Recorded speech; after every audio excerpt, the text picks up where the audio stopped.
Okay, well, this is a fun story about two sisters. Their names are Mary and Martha.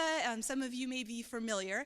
But before we get started, I kind of wanted to set some ground rules. I've kind of taken the approach sometimes, like people will ask, are you a Mary or are you a Martha? Like there's two different personality types here. And I just want to challenge us not to do that this morning because both sisters were totally loved and accepted by Jesus and had a place in what he was doing. And that had nothing to do with like their personalities or their giftings or anything like that. But they were kind of in different places as in regards to their health and whether they were behaving in a healthy manner or not. And I know that all of us have times, maybe even where we're a mix of things, where we're behaving in a secure and healthy manner, and then when we're behaving in an unhealthy manner. So rather than kind of categorizing them in two different boxes, let's try to think about them as sometimes I slip into this, and sometimes I'm, doing this, and we can all get there. Okay, so Mary and Martha. Let's take a look at Luke 10:38 through 42. It's up on the screen, and I'm reading from the New Living Version. As Jesus and the disciples continued on their way to Jerusalem, they came to a certain village where a woman named Martha welcomed him into her home. Her sister Mary sat at the Lord's feet, listening to what he taught. But Martha was distracted by the big dinner she was preparing. She came to Jesus and said, "Lord, doesn't it seem unfair to you that my sister just sits there while I do all the work? Tell her to come and help me." But the Lord said to her, "My dear Martha, you are worried and upset over all these details. There is only one thing worth being concerned about. Mary has discovered it, and it will not be taken away from her." Okay, so here's the setting. Jesus has just been in this very, very intense ministry time where he's been traveling around and teaching and healing. The chapter before is the feeding of the 5,000, which Mike talked about last week. And then after all this business, he comes to the home of Mary and Martha and Lazarus. And they get mentioned multiple times in the narrative. They appear to be very close friends of Jesus. And they live in a town called Bethany, which is just outside Jerusalem. So it seems that when Jesus was going in and out of Jerusalem all the time, Mary and Martha and Lazarus' house was kind of his safe stop-off point. It was close enough to Jerusalem that it was, convenient, but it was far enough away that he could get out of all the drama and the political things and those things and just have some rest and relaxation with his dear friends. It also appears that Mary and Martha were most likely single, single and very affluent because they had the ability to entertain and host these big dinners, but we never hear about their husbands and they live with their brother. And so it appears that they were two single sisters who were close friends of Jesus. So we just have to say here, guys, Jesus is not afraid of women. And he was able to be hosted by these two sisters and share a close relationship with them. And that was really kind of out of the norm at that time in culture. And I wanted to pause and stop here for a moment because I think it's relevant when we're talking about our faith in today's culture and where we find ourselves. And a question sometimes gets brought up, does the Bible promote patriarchy? And is the Bible anti-woman? And sometimes when you read the narrative in the Bible, it can sound like it's Jesus and the boys. And that's normal because it just was such a male-centric culture. I mean, women did not have the right to bear testimony in court. They weren't educated, all these things. So definitely it is a narrative written by men, and men are the center of a lot of these stories, but we get these fantastic women who get mentioned in Scripture. And I want you to know that the fact that they are mentioned and named at all was completely revolutionary at that time.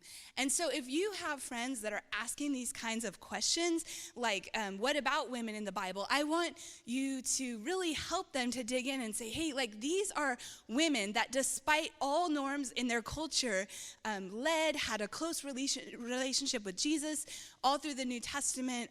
Paul names women as his partners in faith. There's women that host house churches in their home. They're there. You just kind of have to find them. It's a little bit more nuanced. But the fact that they are mentioned at all in that time was completely revolutionary. Okay, so if anyone has questions about the Bible and women, the Bible totally empowers women, and you can find them there, and this is one of those stories. So back to the story. Martha is welcoming them into her home and providing this hospitality and rest after this busy time of ministry. And Martha is living in a culture where hospitality and honor are so, so important. And I think that what she was doing wasn't the bad thing. It was kind of the spirit with which she was doing it in, and we will look at that a little bit later. But first I want to talk about Mary's role. It says Mary was sitting at Jesus' feet. That statement has a whole bunch of meaning in it that would not have been missed by the readers at that time. Because in Judaism at that time, a student would sit at the feet of a rabbi. And again, women were not educated. Women were not thought of as being able to be theologians or anything like that. And so the fact that it says Mary was sitting and learning at Jesus' feet, she is taking the role of a disciple. Now, I thought a lot about this week. Mary was taking the role of a disciple, but it was probably with a really large inner monologue going on. Because I'm sure that her sister Martha shot her a few daggered looks. You know, we all have that look like, I'm sure her sister was, giving her the eye, and she knew that the pressure was on. And I'm sure that she had this inner monologue going, I should be doing this. I should be doing this. Everyone thinks I should be doing this. Guys, don't say yes to things just because you think you should or you ought to. And I wanted to stop here for a moment because I think it's important in this church to not say yes to things because you think you should or you ought to. I mean, wouldn't it be awesome if we were a community of people where we were like, it's pretty open and we know that God has uniquely gifted you. And so, I might be serving in this way and maybe you can join me, but maybe you can say no and that's okay. And so there are literally countless good and amazing things we could all be doing with our lives. There's amazing things we could be doing in this church. There's amazing things we could be doing in the community, but they're not all for everybody. And so I don't want anyone to say yes to something here because they feel guilty not saying yes. We can be honest here. Sometimes it's not your thing. Sometimes it's not the right time. It's not your moment. Now, there's a big difference between that feeling you get where you don't want to say yes, but you know you should. You don't want to say yes because it's like out of your comfort zone, and you're like, oh, I don't want to do this, but I know I probably should. That's like a good nudging. If you say yes to that opportunity, I guarantee you're going to grow, and you're going to learn things, and you're going to become a better person. But there's those things that you feel like, if I don't do this thing, everyone's going to think badly of me.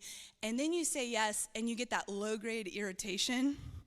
You know what I'm talking about, where you're just like walking around all day and you're like slightly irritated, and it's because you said yes to too many things because people have kind of put that expectation on you. So if you find yourself saying yes to things that create that sense of irritation and I don't want to be here, I actually want to be doing this thing, please check yourself. It's okay to say no to some of those things. And the reason I care about this so much is it's actually an issue of stewardship with what our Creator gave us. Because God so made you and shaped you with unique talents and unique ways of being and unique ways of thinking. And then you have all your life experiences which further shaped you to make you such a beautiful and unique gift to the world.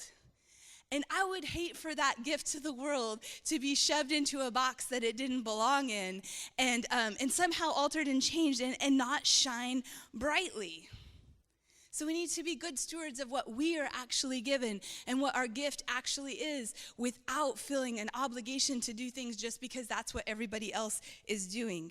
So Mary, despite what might have been like an overwhelming sense of, I'm not supposed to be here. I am a woman sitting in the place where no woman is sat. I am not supposed to be here. She still sat at the feet of Jesus and learned. And I think that is remarkable. Now, Mary comes up another time in John chapter 12. I found this super intriguing. John chapter 12 is right after their brother Lazarus died and Jesus raised him from the dead. And Mary and Martha invite Jesus over for another dinner. And they're kind of having this huge party celebrating that Lazarus is back and celebrating Jesus' ministry. And at the time, the political heat was getting turned up on Jesus big time because of this. And there were starting to be some real threats against him. And in that setting, Mary walked in and poured an expensive bottle of perfume on Jesus' feet. Now, she immediately got criticized. And people, like some of the disciples said, the money from the perfume, because it was so expensive, could have been used to help the poor. And Jesus stopped them and said, "Leave her alone. She's preparing my body for burial." Now, in the past, I had always thought about that as like Mary was kind of being an emotional weirdo and like doing this weird emotional thing. And then Jesus is saving face by saying, "Don't worry, leave her be. She's preparing my body for burial." Like Mary was being accidentally prophetic. But I read something this week that made me think about it, because Mary had spent her time sitting at Jesus' feet learning like a disciple. And over and over and over, Jesus had said, "I'm going to suffer and die. I'm going to suffer and die. I'm going to suffer and die." And the men disciples were saying, "No, Lord, that's not true. You're going to be the Messiah." They were still very focused on power and Jesus taking power. So it's possible, we'll never know, but it's possible that Mary, the one disciple that didn't actually have any power, is the one that actually understood. Jesus' path forward involves suffering and death. I understand, and so I'm going to anoint his feet for his burial. We don't know, but it's possible that Mary's actually the one that caught the vision as she sat at Jesus' feet. And so I just want to say to any women here, if you have ever been told that you cannot understand or you cannot do certain things, that is not how Jesus would relate to you. It is an open invitation to any person to be a disciple and to sit at Jesus' feet and learn. So that is the backdrop of what's going on here. I want to focus on Martha this morning, though, because she's the one whose voice we get to hear, and she's the one that has the interaction with Jesus. Now, Martha is technically trying to do a really, again, amazing and awesome thing, honoring Jesus and having him into her home. But I really think that it's the spirit that she's doing it in that's causing the problem. She's offering the hospitality, but I think she's putting herself in a position where she feels like she has to work relentlessly for Jesus instead of being able to enter into this time of rest with Jesus. He's been out doing all these things, and he's been working hard too. And maybe he just wanted to rest with his friends. Sometimes we jam-pack our schedules so full with things that are all technically good things. They all might even be kingdom things. But if we are finding ourselves again having that low-grade irritation, that feeling of just like snappiness that comes when we have put ourselves over the top and just working too hard out of the wrong spirit, that's a time to check ourselves. And that story is a good reminder. All right, let's talk about hospitality for a minute, because I want to be clear that this story is not anti-hospitality. Again, it's not what Martha was doing that's the problem. It's the why and how she was doing it that was the problem. Because hospitality is one of the greatest things we can offer each other, especially in the day and age we live in now, where our lives are kind of separated and we're all out kind of doing our own thing. And so to take that moment and be in somebody's home is so, so important. But this is where Martha got off the rails, because hospitality has nothing to do with what you physically have to offer someone or how perfect everything is and all of that. And guys, I have to admit, I struggle in this area. I grew up in a home where if company was coming, the house better be clean. And I realized about a year ago that I was really perpetuating this in a very negative way in my own life. Because by nature, I am not a tidy person. We went to open shelves in our kitchen because if I was cooking, someone would have to come along behind me and shut all the cupboards. Mike walks in after I cook and was like, "Whoa, what tornado happened in here?"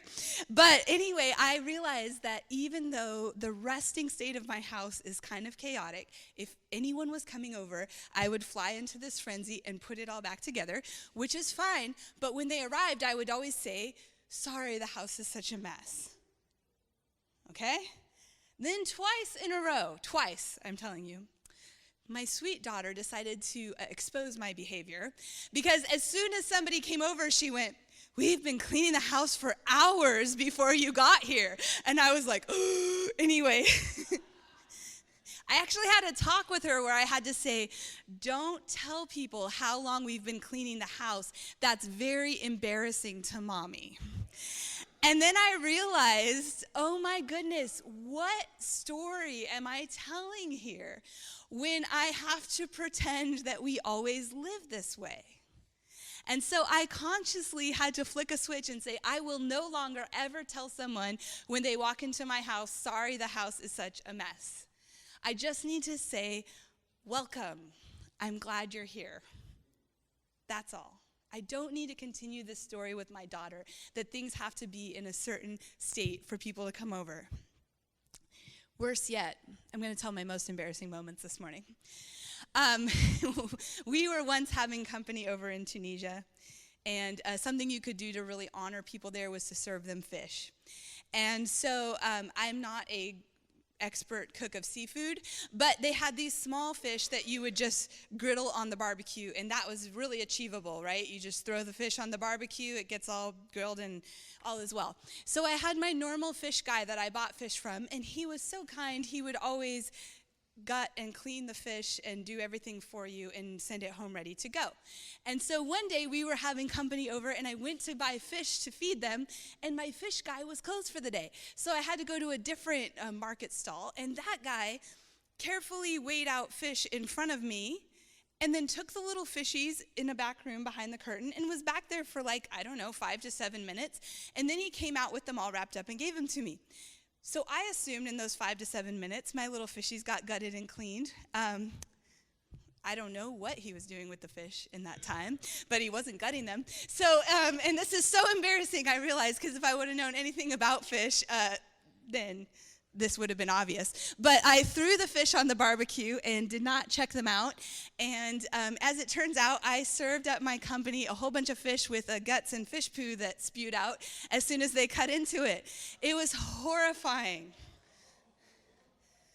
But you know what? We had a great time.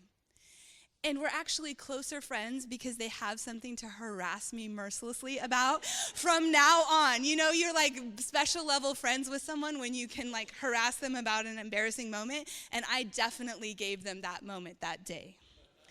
But the point I'm trying to make, guys, is that hospitality has nothing to do with what you have to offer, the state of your house, the food that you serve, or anything like that. It has to do with welcome.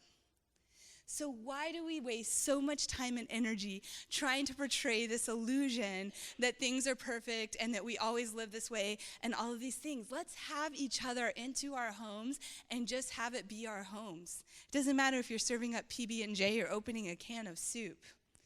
We do not have to let having people into our lives be a moment of stress. And I would really encourage you, invite someone in this church over. And don't worry about the house, and don't worry about what you serve them. If I can serve people fish with the guts in them, you can serve them whatever you want to serve them, and it will be better than that. So you guys can do it. I have faith in you. But Martha was in this state where she was worried about so many details. She was worried about impressing. She needed to be the hostess with the mostest, and she was not okay letting her flaws show. And that is what allowed her to get in this state of agitation about her sister. It led Martha to do this thing that I think we all do more often than we want to admit. It led Martha to talking to Jesus about what Jesus should say to Mary. It led Martha to talking to Jesus about her perception of Mary's wrongdoing. And I think that's important to remember is most of the time when I find myself worked up about what someone else is doing, I have to stop and say, this is my perception of what they're doing. I don't actually know the story. I don't actually know the back history of their behavior or why they're doing that. And all I have is my perception. And is that really worth taking up the mental space and the spiritual space that it takes up in when you just get focused on what somebody else is doing? So she has the boldness to go tell Jesus, go talk to my sister about this thing. Therapists call that triangulation. But we've all been there. And I love Martha's question. Lord, doesn't it seem unfair to you that my sister just sits there? We laugh, but we have all done that. Why did that person get the promotion? They're super lazy. I don't understand why everyone hangs out with this person. I find them super annoying and just full of themselves. Why do I do all the labor and the grunt work, but this person gets all the glory? I mean, it could go on and on. I think that Martha's problem was, instead of being faithful to her gifting and really owning her gifting, she was just distracted by someone else not being the same as her. Not working in the same way as her.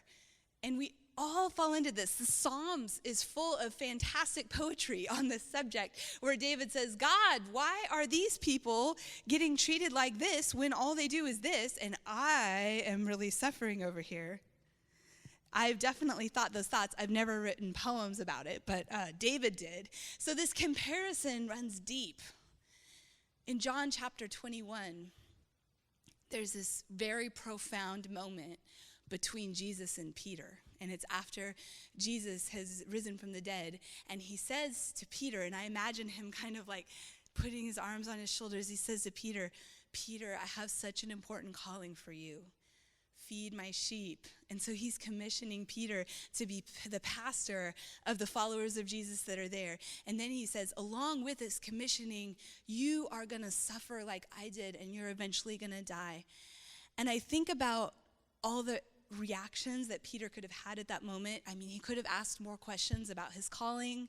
He could have maybe just gotten a huge hug from Jesus and just had that moment of closeness.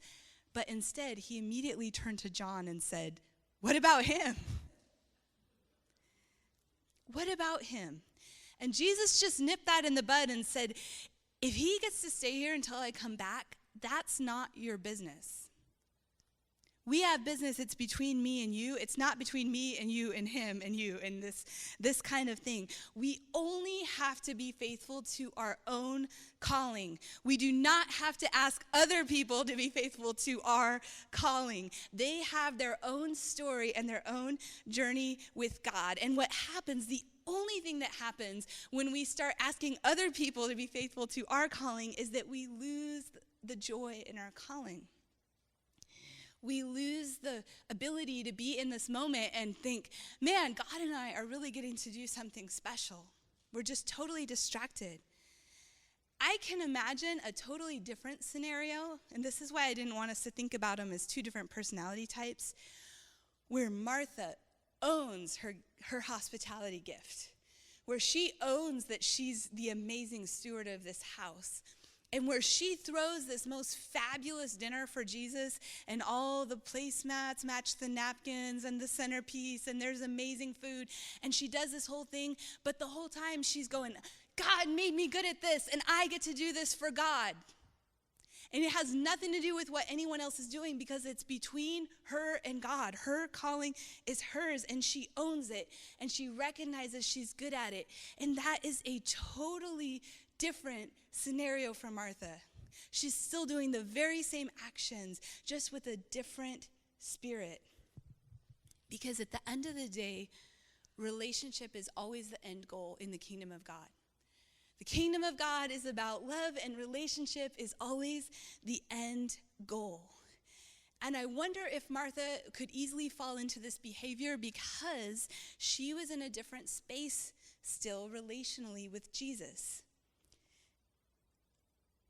There's a big difference between working for God to gain his approval and already trusting God to want to be in relationship with you and letting your work in your life flow out of that. And Mary was very, very comfortable hanging out with Jesus. She didn't need to earn the right to be there. I mean, culturally, she didn't have the right to be there. And that didn't even bother her because she felt so connected to Jesus. She felt welcomed, included, connected. She felt like this was her home. But both sisters already had Jesus' approval. Both sisters already had Jesus' love. And there's no way to know what was going on in Martha's mind, but I wonder if she had to do this huge feast because she was still trying to impress Jesus. She was still trying to earn kind of that place as one of the important ones. And so Martha feels this need to impress and earn favor. Kind of like there's a big difference between doing something for a new boss, trying to get on their good side, versus doing something for your spouse of 20 years and you already know your relationship's secure and you're just trying to be kind. And I realize that most often when I am being critical of others' actions, the root cause is I don't feel accepted myself. The root cause is I have let myself slip into insecurity, and I have moved from feeling known and loved and accepted to being isolated and having something to prove.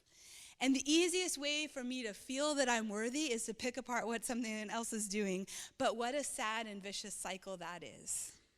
And so for any of us who have found ourselves at the bottom of this cycle of comparison and picking apart other people as a way to kind of feel temporarily accepted, because that doesn't lead to a long-term fix, it leads to irritation. But I want you to think about how Jesus responded to Martha. He does not get mad at Martha. His first line is, "My dear Martha." My dear Martha. Now, Jesus corrects Martha. He speaks the truth. He lets her know she's out of line. But I hear so much compassion in his words. He understands the stress she's under.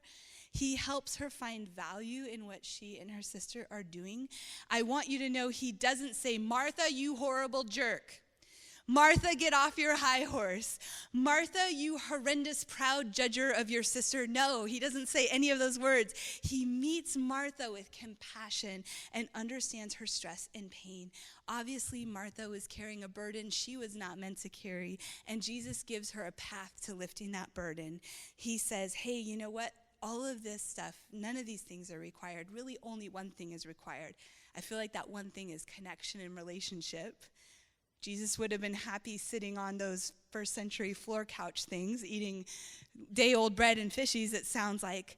Very little is required, only one thing: a life of relationship with your Creator. You are invited, Martha, into this connectedness, however that plays out with you, but don't get stressed out trying to earn your place at my feet. Don't get stressed out trying to earn my approval. You already have it. So what can we do to reconnect with that one thing when we find ourselves in these cycles of comparing, in these cycles of, I'm just going to say it, judging other people or feeling like we have it worse off than other people? The first thing is we can remember that we are loved aside from anything that we have to offer. Mary's role of relational closeness to Jesus did not make sense in her culture and in her time. She was not bringing any value to the table. She was not bringing prestige and honor, but Jesus still accepted her and loved her, and that is what he is willing to do to all of us. You are loved and accepted outside of anything that you bring to the table. The second thing is talk to Jesus about it. I mean, Martha's complaint was safe with Jesus. He didn't chastise her or attack her. And again, he spoke the truth. If you're going to talk to Jesus about it, I think you have to be open to the Holy Spirit kind of inviting you to change. But I do find that when I talk to God about my feelings of frustration like that, it usually starts out as an angry vent and ends with a recentering on me and God and what he's doing in my life.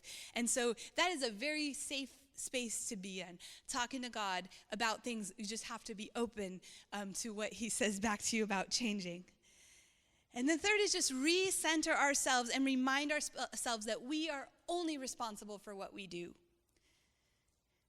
We are absolutely not responsible for any other person's role in the kingdom. We only have our own role in the kingdom. And that's okay. We can live in that freedom of just being like, I am responsible for myself and being obedient to God. And I can invite others into what I'm doing, and God might call them to that, or they might have a different role, but I can just have open hands with them about that and really pursue my calling and what God is asking me to do with my life. All right, I want to close us in prayer this morning. And I want us to sing the song, "Oh Come to the Altar" again. Because I love the second line, "The Father's arms are open wide." We are all invited at any time to rest in the Father's arms. We are welcome to sit and learn and hang out and be a disciple. We don't have to impress God with grand gestures or anything like that. And I wanted to just extend the invitation, if there is anyone here that this is the first time you have heard that God is inviting you into a relationship with him, aside from your background, aside from anything that you bring to the table, it's 100% about his love and acceptance of you. You can make the decision today also to be a disciple. And it just involves talking to God in prayer and saying, "God, I recognize that I am accepted because of everything you did, not because of anything that I am bringing to the table. And so I want to follow you. Please forgive me of things I've done wrong in the past. Please forgive me of ignoring your work in my life in the past, and let me walk forward as a student of you." You can do that this morning as we pray. Okay, so if I'll just close this in prayer, and take this time as you need it. If you need to talk to God about some comparison or just that feeling of being overextended and stressed, this is a great time to do that.